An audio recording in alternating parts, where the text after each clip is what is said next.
Everyone, कैसे आप लोग? आशा करते हैं आप लोग बेहतर होंगे, स्वस्थ होंगे, खुशहाल होंगे। तो आज का जो क्लास है, जैसा कि मैंने आपसे वादा करा था कि आज जो है हम इंडियन मैप को स्टार्ट करने वाले हैं, यानी कि एटलस का वैसा क्लास जिसमें हम अपने भारत के बारे में और प्रत्येक चीज के बारे में समझेंगे। जैसे कि भारत में हम लोग राज्यों का अध्ययन करेंगे कि जैसे हम लोग सब जानते हैं कि हमारा पहला कॉन्स्टिट्यूशन कहता है कि भारत जो है राज्यों का एक समूह है जो एक साथ मिलकर अखंड भारत, अखंड भारत तो हमारा अब नहीं रह गया। हम आपको ये भी बताएंगे कि अखंड भारत किन किन जगहों को लेकर जो है अखंड भारत बनता है, और एक्चुअली जो अभी वर्तमान भारत है उनके बारे में जो है अब हम लोग स्टडी स्टार्ट करने वाले हैं। तो हम भारत के सभी राज्यों को पढ़ेंगे, वो सारे क्षेत्र के बारे में पढ़ेंगे जो भारत सरकार के अधिकार में है, अधिकार क्षेत्र में आता है, जहां हम इंडिपेंडेंटली जा सकते हैं, जहां जाने पे कोई रोक टोक नहीं होगा, कहां तक हमारी सीमा है, उन सब चीजों को हम लोग पढ़ेंगे। चलिए, तो आज जो है हम पहला क्लास स्टार्ट करते हैं, और क्लास के स्टार्ट करने से पहले मैं कुछ चीजें आपको बता देना चाहता हूं। जैसे मैंने लास्ट क्लास में भी आपसे डिस्कस ऑलरेडी करा हुआ है कि जैसे जो अगर ये हमारा अर्थ है, ध्यान से समझेंगे चीजों को, और मैं गारंटी देता हूं कि अगर आप मेरी बातों को अगर आप उसी वक्त रिपीट करते चलेंगे तो आपको बाद में बैठकर याद करने की जरूरत कभी नहीं पड़ेगी। और आदमी के पास अभी के समय में, इतने बिजी शेड्यूल में इतना समय नहीं होता है कि आदमी बैठ के रटे। अभी का जो वास्ट सिलेबस है कंपटीशन के लिए और बाकी चीजों के लिए, तो चलिए हम जो है ना इस तरह से पढ़ने की कोशिश करेंगे। मैं इस तरह से बताने का कोशिश करूंगा कि अगर आप अपना 100% में से 90%, 80% भी देते हैं ना, तो आपको जो है इससे ज्यादा जानकारी रखने की जरूरत नहीं पड़ेगी। चलिए आते हैं। तो लास्ट क्लास में मैंने आपको बताया था कि जैसे कि कई सारी क्लासों में मैंने डिस्कस करा था, लेकिन लास्ट क्लास से यहां कोई संबंध नहीं है। हम आपको स्टार्टिंग से फ्रेश चीज बताते हैं। देखिए, जैसे अगर ये हमारा अर्थ है तो हमारे अर्थ के बीच से गुजरने वाली एक रेखा होती है जिसे हम इक्वेटर कहते हैं। इक्वेटर यानी कि भूमध्य रेखा। अब ये कैसी रेखा होती है इसको हम लोग समझते हैं। ये एक इमेजिनरी लाइन होती है, मतलब इसका जो है कोई एक्चुअल जो है ना पाथ नहीं है। ये एक्चुअल में ऐसा कोई लाइन नहीं है, ये इमेजिनरी है। हमारे द्वारा माना गया है कि ये एक लाइन जो है वो पृथ्वी को बीचों बीच काटती है। तो इक्वेटर कैसा है? एन इमेजिनरी लाइन है which cut earth into two equal parts. इसका मतलब ये हुआ कि अर्थ के बीच से गुजरने वाली भूमध्य रेखा ऐसी रेखा है जो पृथ्वी को दो बराबर हिस्सों में बांटती है। होप ये चीज क्लियर हो रहा होगा। मैं फिर बता देता हूं कि भूमध्य रेखा ऐसी रेखा है जो पूरे पृथ्वी को, पूरे अर्थ को दो बराबर हिस्सों में बांटती है। तो अगर हम ये बराबर हिस्सों को देखें तो इसमें ऊपर वाला नॉर्थ पार्ट होता है और नीचे वाला साउथ पार्ट होता है। इतना तो हम सब जानते हैं कि ये कौन सा पार्ट होता है, ये नॉर्थ होता है और ये साउथ होता है। लेकिन अब ये बात क्लियर हो गई। अब इसके बाद हम एक स्टेप और आगे बढ़ते हैं। इसी अर्थ में इक्वेटर के अलावा दो और लाइन होती हैं जिसे हमें स्टडी करनी होती है। सबसे ऊपर वाला होता है कर्क रेखा और इसके नीचे वाला मकर रेखा, और ये तो अभी विषुवत रेखा बताया ही मैंने आपको, भूमध्य रेखा, विषुवत रेखा बोल लीजिए इसको। और ये वाला जो है ये कर्क रेखा हो गया, ये मकर रेखा हो गया।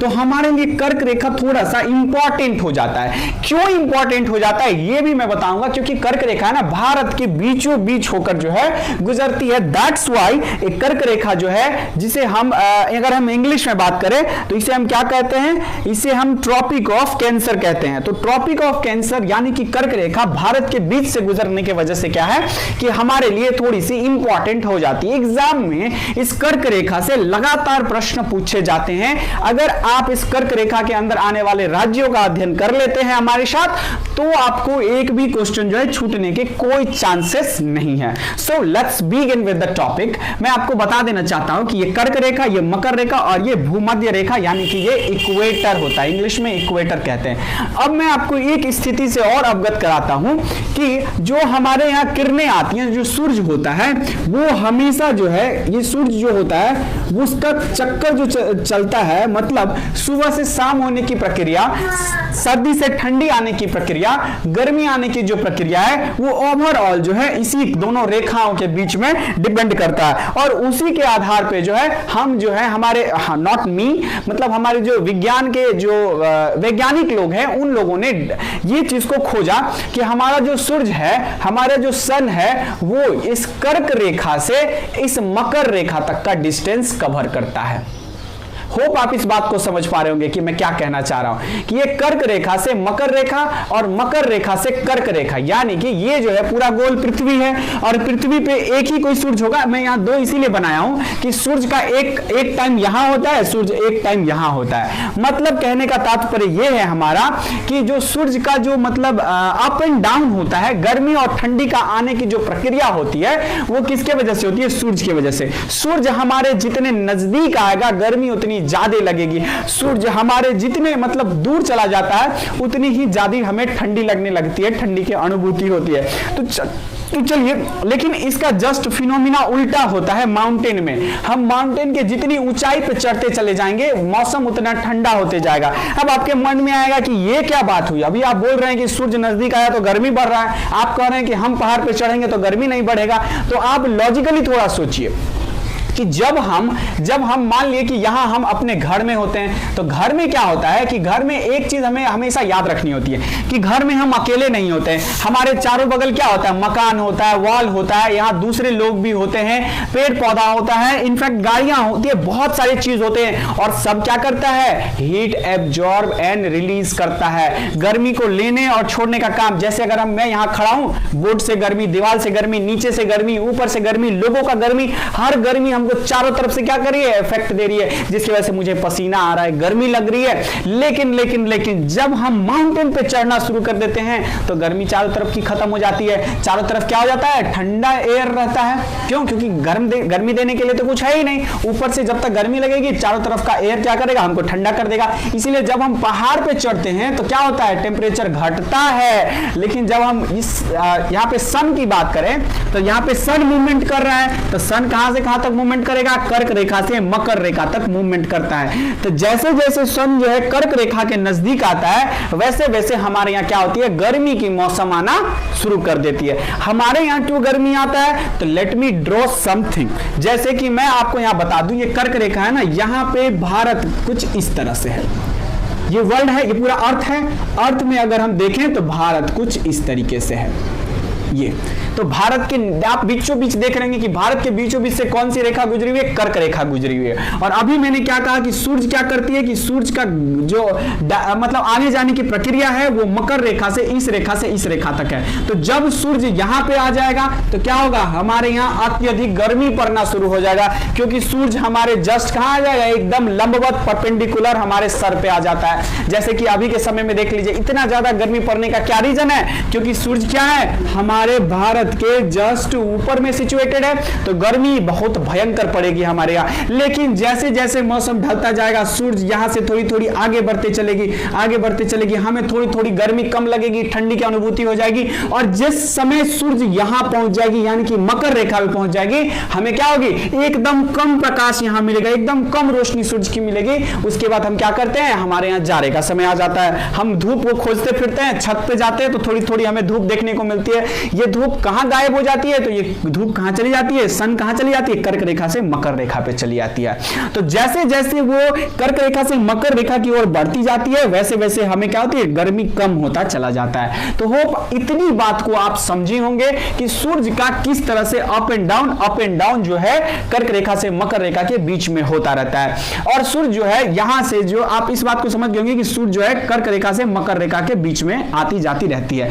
लेकिन आपको यहां पे कुछ बातें और ध्यान देनी होगी। अब क्या ध्यान देना होगा? तो आप सोच के देखिए कि जब यहां से सूरज आगे की ओर बढ़ रहा होगा, यहां से आगे की ओर बढ़ रहा होगा, तो इन सारे एरिया में क्या होगा? अभी गर्मी पड़ रहा होगा। जब सूरज और आगे बढ़ेगा, यहां पे एरिया में गर्मी लगेगा, और आगे बढ़ेगा, यहां भी गर्मी लगेगा, फिर यहां आएगा तो यहां भी गर्मी लगेगा। लेकिन जब यही सूरज लौटेगा तो इस वाले जगह पे क्या हो जाएगा? दोबारा से गर्मी आ जाएगी। लेकिन इंडिया में जरा गौर करिए, जब ये यहां से आगे बढ़ेगी और यहां तक आ जाएगी तो इंडिया में एक बार गर्मी आया, और फिर जब ये सूरज यहां से लौटने लगेगी और लौट के इधर आ जाएगी तो सूरज इंडिया में कितनी बार आई? एक ही बार आई और चली गई। तो इसका मतलब गर्मी कितनी बार आएगा? एक ही बार गर्मी आएगा, दोबारा गर्मी आएगा ही नहीं। दोबारा कब आएगा? जब ये सूरज फिर यहां से मकर पे पहुंचेगी और मकर से फिर वापस आएगी।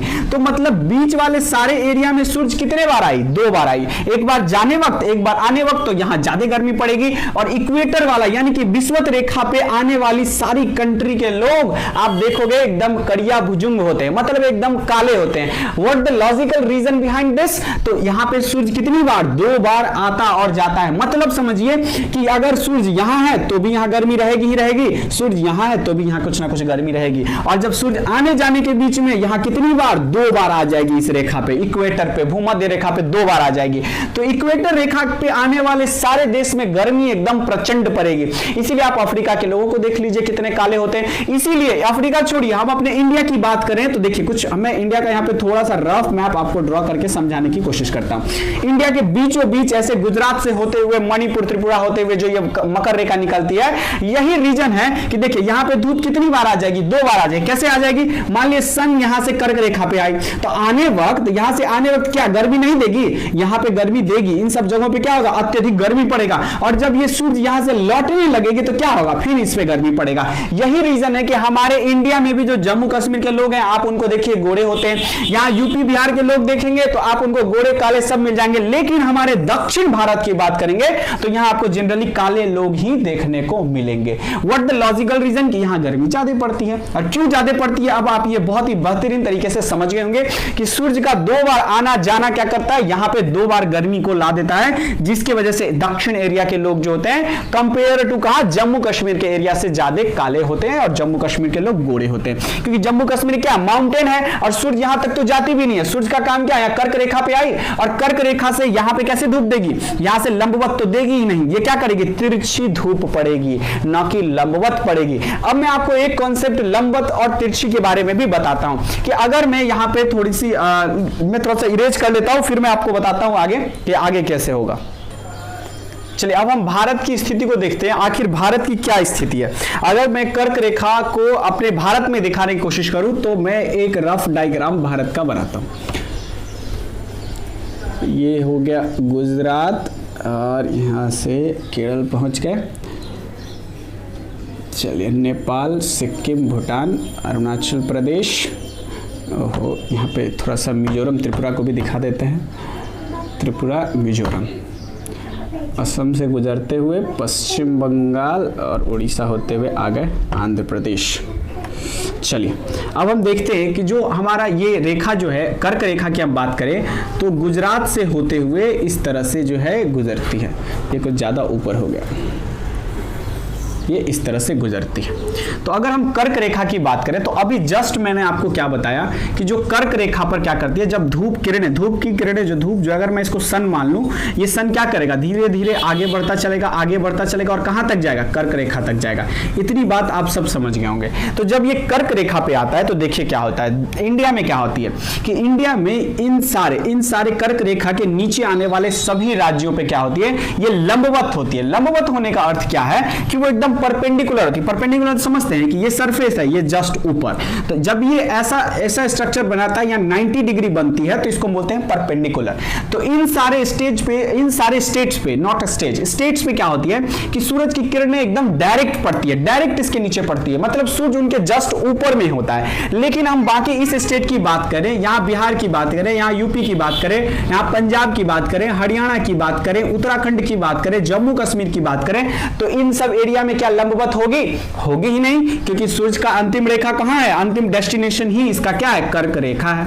और कर्क रेखा से तो आगे जाना ही नहीं है उसको। तो इस सब पे सूरज कैसी पड़ेगी? इस सब पे तिरछी सूरज पड़ती है। तो क्वेश्चन आपसे क्या पूछेगा? क्वेश्चन आपसे यह पूछा जाएगा कि आपको नाम दे देगा, जैसे कि जम्मू कश्मीर दे देगा, मान लिया हरियाणा का चंडीगढ़ दे देगा। अब बोलेगा कि क्या चंडीगढ़ में नहीं, ऐसे पूछेगा कि चंडीगढ़ में सूर्य लंबवत पड़ती है या नहीं, या फिर आपको 4 स्टेट दे देगा, 4 स्टेट में से 4 जगहों का नाम दे देगा और पूछेगा इनमें से कौन से पे सूर्य लंबवत पड़ती है। तो आपको याद रखना है कि कर्क रेखा से नीचे आने वाली सारी राज्यों पे सूर्य लंबवत होती है, लेकिन उसके ऊपर आने वाले सारे राज्यों पे उसका जो किरण है वो तिरछा पड़ता है, उस पे वो कभी ऊपर नहीं आती है, क्योंकि सूर्य का अंतिम डेस्टिनेशन ही कर्क रेखा है। यहां से लौट के कहां जाएगी? मकर रेखा के पास, इक्वेटर को क्रॉस करते हुए मकर रेखा के पास जाएगी। तो इसके ऊपर किसी किसी राज्यों पर जो है डायरेक्ट धूप नहीं पड़ता है। मतलब हम यूपी वालों, बिहार वालों की, उत्तराखंड वालों की बात करें, पंजाब, हरियाणा, जम्मू कश्मीर की बात करें तो यहां पे सूरज की किरणें कैसी पड़ती है, तिरछी पड़ती है।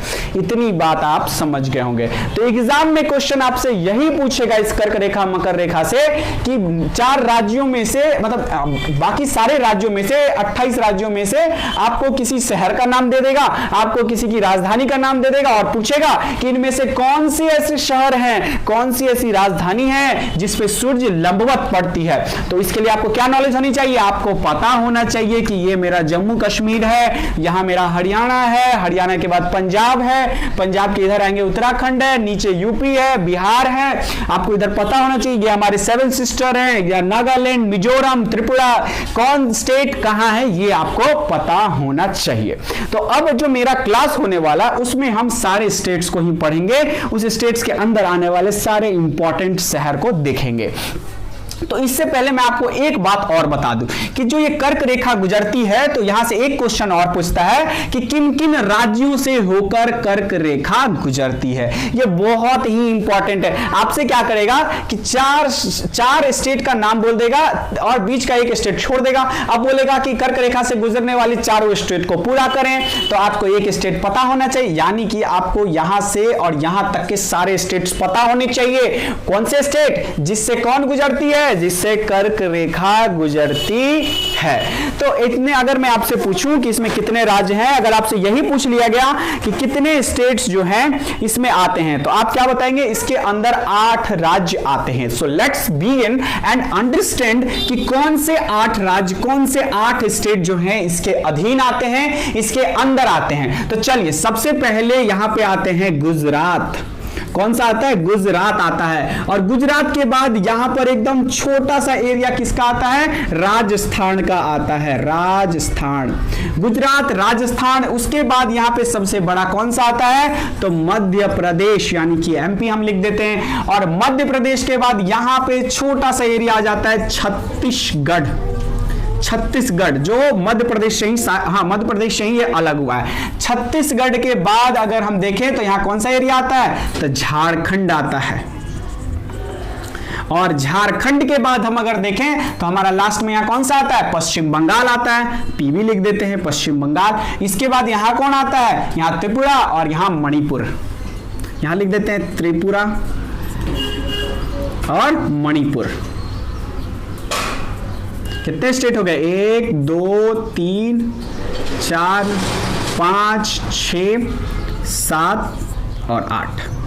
मैंने आपसे कहा कि कितने हैं, 8 राज्यों से होकर कर्क रेखा गुजरती है। आप फटाफट इसको लोकेट करेंगे, बट बात को रिपीट करने के साथ साथ आपके दिमाग में मैप भी चलना चाहिए। अगर आप इसको रटने लगेंगे, आई एम 100% श्योर कि आप इसको भूल जाएंगे। बट रटना तो है ही नहीं, मैं आपको पूरी लॉजिकली बता रहा हूं कि जब अगर आपके दिमाग में ये मैप बैठ गया, अगर आपके दिमाग में गुजरात के साथ दिमाग में गुजरात का इमेज बनना शुरू हो गया, राजस्थान के साथ राजस्थान का इमेज बनना शुरू हो गया, you don't need to remember that things, you don't need to read again these things. What you have to do, you have to listen properly and put your all concentration here and try to speak with me. Just understand that. जैसे कि पहला राज्य कौन सा आता है, तो गुजरात। दो करके पढ़ेंगे, गुजरात, राजस्थान। जैसे ही गुजरात बोले तो आपको गुजरात का पूरा फिगर दिख जाना चाहिए। राजस्थान बोले तो राजस्थान का छोटा नीचे वाला पार्ट दिख जाना चाहिए। गुजरात, राजस्थान, गुजरात, राजस्थान, गुजरात, राजस्थान, मध्य प्रदेश और उसके बाद छत्तीसगढ़, मध्य प्रदेश, छत्तीसगढ़, मध्य प्रदेश, छत्तीसगढ़। उसके बाद झारखंड, पश्चिम बंगाल, झारखंड, पश्चिम बंगाल, त्रिपुरा और मणिपुर। ये दोनों तो ऑलरेडी साथ में है ही। तो इतनी बात जो है आपको याद हो जानी चाहिए। चलिए अब हम थोड़ा सा आपको मैप में दिखा देते हैं, मैप का विजुअल करा देते हैं। तो ये जो है ये आप अगर इस बुक को खरीदना चाहें तो आप खरीद सकते हैं। ये ऑक्सफोर्ड का है, आप इंग्लिश में लीजिए, हिंदी में लीजिए, इससे कोई फर्क नहीं पड़ता है। चलिए अब हम देखते हैं कि इसमें कहां से कर्क रेखा एक्चुअली में गुजर रहा है। तो आप थोड़ा सा कंसंट्रेशन बनाएंगे।